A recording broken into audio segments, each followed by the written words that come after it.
जैसा कि वज़ीर आला सिंध ने ऐलान किया था कि तकलीफ़ की इस घड़ी में तमाम जो गुल प्लाज़ा के मुतासरीन हैं, जिनकी वहाँ दुकानें थी जो जल गई हैं और जो अपना कारोबार नहीं कर पा रहे, उनके लिए मुतबादिल चीज़ों के ऊपर भी काम हो रहा है और हुकूमत का ये फ़ैसला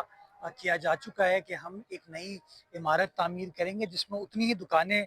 होंगी जितनी पुराने गुल प्लाज़ा में थे, ताकि वो तमाम मकीनों का ख़्याल किया जा सके। हमें इस बात का अदराक है कि रमज़ान मुबारक का महीना है और ये वो टाइम होता है जब इनके कारोबार की और ज़्यादा ज़रूरत होती है। तो एक फ़ौरी तौर पर रिलीफ़ देने के लिए हमने यहाँ पे केएमसी की जो बारादरी है, पोलो ग्राउंड है, वहाँ पर ये एक टेम्परेरी बाज़ार एस्टैब्लिश कर लिया है और हमारा टारगेट आपके सामने पीछे नज़र आ रहा है आपको, तमाम इंतज़ामात कर लिए गए हैं। टारगेट हमारा ये है कि इंशाअल्लाह रमज़ान के तीसरे चौथे रोज़े तक इसको हम हैंडओवर कर देंगे गुल प्लाज़ा के तमाम ऑक्यूपेंट्स को, ताकि वो अपना इज़्ज़त से रोज़गार रमज़ान मुबारक के महीने में यहाँ कर सकें।